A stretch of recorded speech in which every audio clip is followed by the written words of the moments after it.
السلام علیکم، میں ہوں زاہد علی خان۔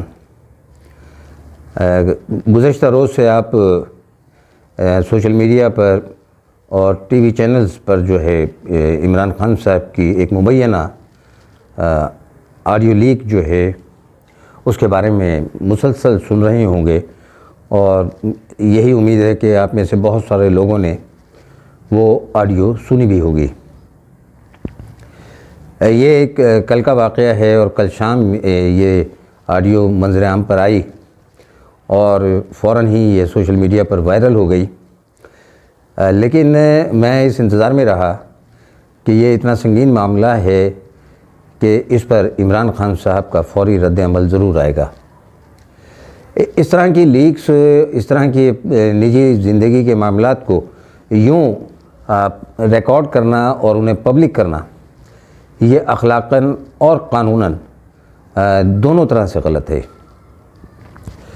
یہ ریکارڈ جس نے بھی کی ہوگی، جب بھی کی ہوگی، ظاہر ہے اس کا مقصد یہی تھا کہ وقت آنے پر اسے عمران خان صاحب کے خلاف استعمال کیا جائے گا، اور کل شاید وہ مناسب وقت ریکارڈ کرنے والوں نے سمجھ لیا اور انہوں نے اسے جاری کر دیا۔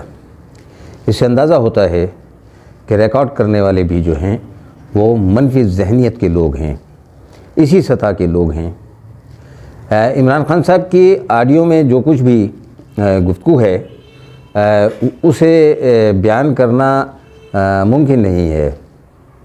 وہ جنسی تلذذ کی ایک ایسی گھٹیا مثال ہے کہ جو کوئی باشعور انسان نہیں کر سکتا۔ غلطی لازمہ بشریت ہوتی ہے اور نفس انسان کا سب سے بڑا دشمن ہوتا ہے۔ اسی لیے جو بڑے جہاد ہیں، جو کہ عمران خان صاحب روز یہ لفظ استعمال کرتے ہیں اور اس کی بے حرمتی کرتے ہیں، وہ یہ جانتے ہوں گے کہ نفس کے خلاف جو جہاد ہے وہ سب سے بڑا جہاد ہے، بڑے جہادوں میں سے ایک جہاد ہے، نفس بالجہاد۔ انسان کو پہلے اپنے نفس پر قابو پانا چاہیے۔ نبی پاک آخر الزمان صلی اللہ علیہ وآلہ وسلم کا ایک قول پاک ہے کہ تم مجھے اپنی زبان اور اپنی شرمگاہ کی ضمانت دو تو میں تمہیں جنت کی ضمانت دوں گا۔ اور عمران خان صاحب ان دونوں باتوں کی ضمانت نہیں دے سکے۔ میں نے 24 گھنٹے انتظار کیا، ویڈیو بنانا نہیں چاہتا تھا۔ یہ کوئی ایسی بات نہیں ہے جو انہونی ہو یا عمران خان صاحب کی شخصیت سے مطابقت نہ رکھتی ہو، وہ پہلے دن سے ایسے ہی تھے، لیکن ان کا انتخاب کرنے والے لوگ جو ہیں اس ملک کے اصل جن کے ذمے یہ جرم جاتا ہے، وہ عمران خان صاحب کو دامے در میں سخنے سپورٹ کرنے والے تھے، جنہوں نے پورے پاکستان کے نظام کو طاقت کے زور پر ہائی جیک کر کے، جس میں میڈیا اور عدالتیں بھی شامل تھیں، ایک ایسا بیانیہ بنا کر نوجوان نسل کے ذہن میں زہر گھولا گیا کہ جس میں پاک دامنی جو ہے اس کی جگہ پر تر دامنی کو جو ہے خصوصیت بنایا گیا۔ اور یہی وجہ ہے کہ جب لوگ یہ کہتے ہیں کہ جو لوگ عمران خان صاحب کے چاہنے والے ہیں انہیں جو مرضی کہہ دیا جائے، ان کے سامنے کتنے ہی حقائق کھول کر بیان کیوں نہ کر دیے جائیں، وہ کہتے ہیں تفر کی۔ ظاہر ہے یہی ہونا ہے۔ آپ کو یاد ہوگا کہ یہ جو طالبان بنائے گئے، ان کے ذہن میں بھی اسلام اور یہ جہاد جہاد جہاد اس طرح بھر دیا گیا کہ وہ دل سے اس کو ماننا شروع ہو گئے۔ انہیں معلوم نہیں تھا، وہ بالکل کچے ذہنوں کے نوجوان تھے، ان کو جو ہے یہ بتایا گیا کہ اس میں اگر تم حصہ لوگے تو تم جنت میں جاؤ گے۔ وہ ان کے ایمان کا حصہ بن گیا، اور بعد میں جب یہ سیاسی مقاصد حاصل ہو گئے تو ہم نے انہی لوگوں کو جو ہے دہشت گرد قرار دے دیا۔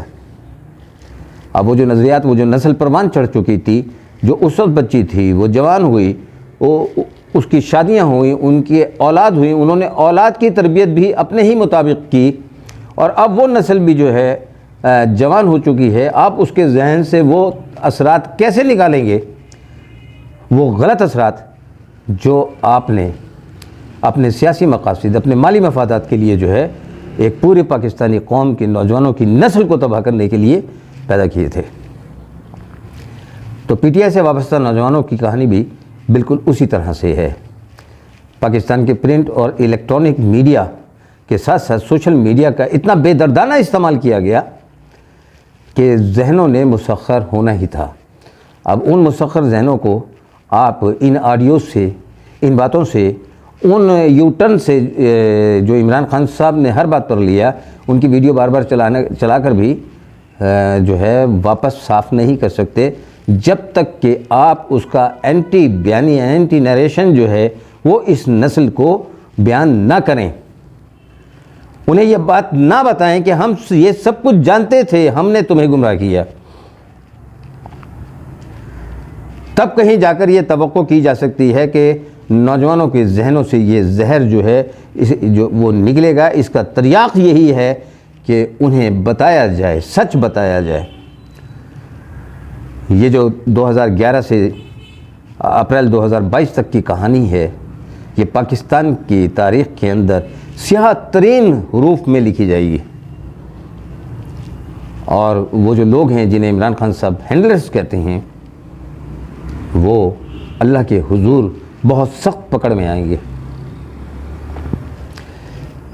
جو حکمران ہوتے ہیں ان کا حساب بہت سخت ہونا ہے، اور یہ آپ جانتے ہیں کہ قرآن مجید میں اللہ تعالیٰ نے یہ فرمایا کہ جس کے ذمے جتنی ذمہ داری ہے، وہ اگر کسی جگہ پر وہ دکان کرتا ہے اور اس کے 2 ملازم ہیں، گھر کے وہ اپنے گھر کا سربراہ ہے، اس کے جتنے بھی اہل خانہ ہیں ان کے بارے میں، اور جو جتنی بڑی اس کی ذمہ داری ہوتی جائے گی، وہ اپنے زیر کفالت یا اپنی رعایا کے بارے میں جواب دے گا۔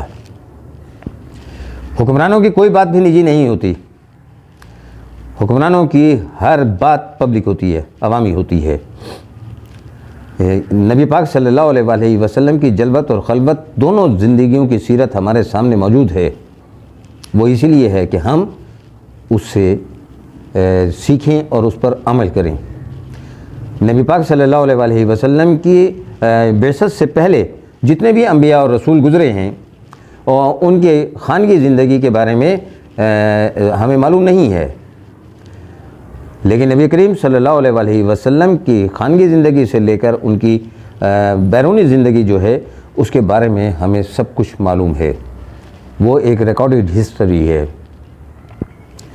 اس کی وجہ یہی تھی کہ کیونکہ آخری نبی تھے اور انہی کی سیرہ مبارکہ، انہی کی اسوہ حسنہ کے اوپر امت کو چلنا تھا، اس لیے ان کی زندگی کے ہر پہلو کو اللہ تعالیٰ نے محفوظ کیا۔ جنس انسان کی جو دل کے اندر یہ ایک بلٹ ان جو ہے خصوصیت ہے، جبلت ہے۔ بہت لوگ اس میں مبتلا ہوتے ہیں، ہر انسان ہوتا ہے جو یہ کہتا ہے کہ نہیں مجھے اس میں کوئی رغبت نہیں ہے، وہ شاید شرف انسانیت سے دور ہوتا ہے، جھوٹ بول رہا ہوتا ہے۔ لیکن یہ جتنے بھی نفسانی خواہشات ہوتی ہیں، ان کو پورا کرنے کے لیے جائز طریقے موجود ہیں، ناجائز طریقے جو ہیں وہ حرام ہیں، اور اس کی اللہ تعالیٰ نے قرآن مجید میں سزا مقرر کی ہے۔ آپ جانتے ہیں، اسے دہرانے کی ضرورت نہیں ہے کہ شادی شدہ مرد اگر یہ حرکت کرے گا تو اس کی کیا سزا ہے، اور غیر شادی شدہ مرد کرے گا تو اس کی کیا سزا ہے، اور اسی طریقے سے اس کو الٹ لیجئے تو خواتین کے بارے میں بھی یہی سزا قرآن مجید میں بیان ہوئی ہے۔ اور جو سب سے برا عمل جو ہے وہ قوم لوط کی جبلت کو اپنانا ہے۔ اسی جبلت کی وجہ سے، یعنی غیر فطری اعمال کی وجہ سے اس قوم کو اللہ تعالیٰ نے برباد کر دیا تھا۔ اگر وہ غیر فطری جبلت کسی انسان میں آج بھی موجود ہے تو اس کا انجام بھی قوم لوط کے ساتھ ہی ہوگا۔ آپ کو یہ بات اب سمجھ جانی چاہیے کہ نبی کریم صلی اللہ علیہ وسلم نے جب اس دنیا سے پردہ کیا، آپ 10 یا 11 ہجری کو اس دنیا سے رخصت ہوئے، آپ کے بعد سیدنا ابو بکر صدیق رضی اللہ تعالیٰ عنہ، اور پھر ان کے بعد سیدنا عمر رضی اللہ تعالیٰ عنہ، ان کے بعد سیدنا عثمان رضی اللہ عنہ، ان کے بعد سیدنا علی مرتضیٰ کرم اللہ وجہہ جو ہیں وہ خلیفہ راشد بنے، تو انہوں نے نبی پاک صلی اللہ علیہ وسلم کی اسوہ کو اپنایا۔ اپنا دور ان چاروں خلفۂ راشدین نے جو ہے نبی کریم صلی اللہ علیہ وسلم کی سیرت کے مطابق اپنایا۔ انہوں نے ہر قدم جو ہے وہ نبی کریم صلی اللہ علیہ وسلم کے قدم مبارک کے اوپر رکھ کر پھونک کر جو ہے نا زندگی کو گزارا۔ سیدنا عمر ہوں، سیدنا ابو بکر صدیق ہوں، سیدنا عثمان ہوں، سیدنا علی ہوں، راتوں کو روتے تھے کہ اللہ تعالی ہم سے کوئی ایسا عمل سرزد نہ کروا دینا کہ ہم قیامت والے دن تیرے اور تیرے نبی کا سامنا کرنے میں شرمندگی محسوس کریں۔ یہ وہ تربیت تھی جو میرے نبی پاک صلی اللہ علیہ وآلہ وسلم نے اپنی صحابہ کرام کی تھی۔ اور جو ہی ان چاروں خلفۂ راشدین کا دور ختم ہوتا ہے تو وہ ایک قبائلی عصبیت عرب معاشرے میں ابھر کر سامنے آتی ہے، اور نبی کریم صلی اللہ علیہ وآلہ وسلم کا وہ نظام جو آپ نے 23 سالہ جد و جہد کے نتیجے میں وضع کیا تھا، اس کو لپیٹ کر طاق پر رکھ دیا جاتا ہے۔ اب وہ نظام جو آیا جسے ہم آمریت کہتے ہیں، وہ اس کو تحفظ دیا گیا۔ تحفظ دینے کا ایک ہی ذریعہ تھا کہ جتنے بھی ذرائع ہوتے ہیں انسانی ذہن کی تسخیر کے، ان سب پر قبضہ کیا جائے۔ ان میں سب سے بڑا ذریعہ بیت المال ہوتا ہے، خزانہ۔ وہ خزانہ اپنے قبضے میں کیا گیا۔ پھر اس کے بعد اقتدار کی طوالت ہوتی ہے، تو وہاں سے موروثیت دوبارہ جس کا خاتمہ نبی کریم صلی اللہ علیہ وسلم نے کیا تھا، اس کا آغاز ہو گیا۔ اپنی زندگی میں ہی جو ہے اپنے وارث کا انتخاب، پہلی جو ہماری آمریت ہے اس میں زندگی میں ہی پہلے اپنے جو ہے خلیفہ کا انتخاب کر لیا گیا تھا۔ اور اس کے بعد سے لے کر آج تک 1450 سال گزر گئے، ہم نبی اللہ تعالیٰ اور نبی پاک صلی اللہ علیہ وسلم کے لائے ہوئے نظام کے خلاف جو ہیں کھڑے ہوئے ہیں، اور ہم کہتے ہیں کہ اسلام جو ہے وہ مسلسل تنزلی کا شکار کیوں ہے؟ تو وہ اس لیے ہے جو لوگ اقتدار میں رہے وہ کردار و سیرت کے لحاظ سے سطحی لوگ تھے۔ وہ حب جاہ کے لیے جو ہے اقتدار میں تھے، ان کے لیے کچھ جائز ناجائز نہیں تھا۔ یہی قیام پاکستان کے بعد پیش آیا، اور اسی نظام کو جو ہے قائد اعظم کی زندگی کے اندر ہی اس نظام کو جو ہے قائم کر دیا گیا تھا۔ یہ جو کہتے ہیں کہ state with in the state, یہ قائد اعظم کی زندگی میں قائم ہو گئی تھی۔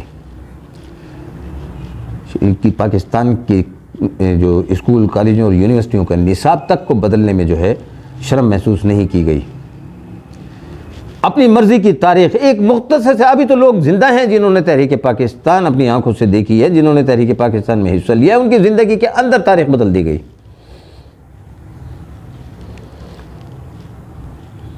اور جو لوگ اس کے خلاف کھڑے ہوئے وہ سب کے سب معتوب ٹھہرے، اسی طرح جس طرح بنو امیہ، بنو عباس، بنو عثمانیہ، فاطمی، علوی، جتنے بھی ڈائناسٹیز جو ہیں وہ گزری ہیں ہمارے ہاں، ان سب میں جو بھی نظام کے خلاف بات کرتا تھا اس کے لیے زندگی مشکل کر دی جاتی تھی۔ اب پاکستان میں ایک تبدیلی کا عمل جاری ہے۔ لوگوں کو بہت کچھ پتہ چل چکا ہے، وہ باتیں جو کبھی پردے میں رہتی تھیں وہ عیاں ہو چکی ہیں۔ لوگوں کے چہرے ہی عیاں نہیں ہوئے، لوگوں کے کردار بھی عیاں ہو گئے۔ اب حکمران کچھ کریں نہ کریں، ادارے کچھ کریں یا نہ کریں، آپ لوگوں کو خود کچھ کرنا ہے، اور وہ یہ کہ اس شخصیت پرستی سے باہر نکل آئیے۔ اب یہ جو آڈیو آئی ہے اس کی وضاحت آپ خود اس شخص کو کرنے لینے دیجیے جس پر یہ الزام ہے۔ انہیں اب تک آگے بڑھ کر یہ کہنا چاہیے تھا کہ یہ میری آڈیو نہیں ہے، یا یہ کہنا چاہیے تھا جی ہاں یہ میری آڈیو ہے اور میری پرانی آڈیو ہے، مجھ سے غلطی ہو گئی، میں اب اس طرح کے تمام اعمال سے جو ہے وہ تائب ہو چکا ہوں، کچھ بھی ہوتا۔ لیکن ان کی وضاحت آنی چاہیے تھی۔ اگر وضاحت نہیں آئی، اس کا مطلب یہ ہے کہ آپ اس آڈیو کو تسلیم کر رہے ہیں، اور وضاحت اس لیے نہیں کر رہے کہ آپ کے نزدیک یہ باتیں بری ہی نہیں ہیں۔ تو جس شخص کے لیے مخرب اخلاق باتیں جو ہیں وہ اہمیت نہیں رکھتی، وہ دین کے بارے میں ایک جملہ کہنے کا اہل نہیں ہے۔ بس آپ کو یہ سوچنا ہے، انسان ہے، اچھے برے انسان سب جگہ ہوتے ہیں، لیکن آپ نے بہتر انسان کا انتخاب کرنا ہے۔ یہ جو جملہ ہوتا ہے جب بھی میری کسی سے بات ہوتی ہے تو کہ انہوں نے بھی تو یہ کیا، انہوں نے یہ کیا، انہوں نے بھی تو یہ کیا، نہیں، یہ طریقہ نہیں ہے۔ آپ نے اپنا جواب دینا ہے، میں نے اپنا جواب دینا ہے۔ ہمیں بہرحال اس کے ساتھ کھڑا ہونا ہے جو حق اور سچ کے ساتھ کھڑے ہوں گے۔ ہماری تاریخ میں، اسلامی تاریخ میں ایک مرحلہ ایسا آیا تھا کہ جب کچھ صحابہ جو ہیں وہ معاملات سے علیحدہ ہو گئے تھے، نہ وہ ادھر رہے نہ وہ ادھر رہے، اس سے معاملات جو ہیں وہ اتنے بگڑے کہ پھر قابو میں ہی نہیں آئے۔ ہمارے معروضی حالات بھی جو ہیں وہ اسی طریقے سے ہیں کہ جو ہمارے سمجھدار لوگ ہیں، درد دل رکھنے والے لوگ ہیں، وہ ان سے پیچھے ہٹ گئے، گریزاں ہو گئے۔ اگر اچھے لوگ پیچھے ہٹیں گے تو ان کی جگہ پر جو ہے برے لوگ آ جائیں گے۔ جگہ کبھی خالی نہیں رہتی، کوئی اہم نہیں ہے، کوئی ناگزیر نہیں ہے۔ آج کوئی ہے، کل کوئی ہوگا، یہی دنیا ہے، یہ پہلے بھی ایسی چلتی رہی ہے، یہ آئندہ بھی ایسی ہی چلتی رہے گی۔ اگر انبیاء اس دنیا کے لیے ناگزیر نہیں تھے، اگر رسول اس دنیا کے لیے ناگزیر نہیں تھے، تو ہم جیسے انسان جو ہیں وہ کیا ناگزیر ہو سکتے ہیں۔ اس نئی نسل کے لیے میرا یہ پیغام ہے کہ وہ اپنی جوانی کو جو ہے اللہ اور اللہ کے رسول کے لیے مختص کریں۔ یہ قوت، یہ جوش، یہ جذبہ، یہ طاقت، یہ اللہ تعالیٰ نے انہیں عطا کی ہے، اور یہ اللہ تعالیٰ اور اللہ کے نبی کے لیے ہی خرچ ہونی چاہیے۔ مجھے اپنی نئی نسل سے بہت محبت ہے، اور میں اصل محافظ، اس قوم کے اصل محافظ اور اس ملک کے اصل محافظ جو ہے اپنی موجودہ نئی نسل کو قرار دیتا ہوں، وہ جو کالج اور اسکولوں اور یونیورسٹیوں میں پڑھ رہی ہے۔ میں نے ان کی آنکھوں میں چمک اور ان کے دل میں بہت حوصلہ دیکھا ہے۔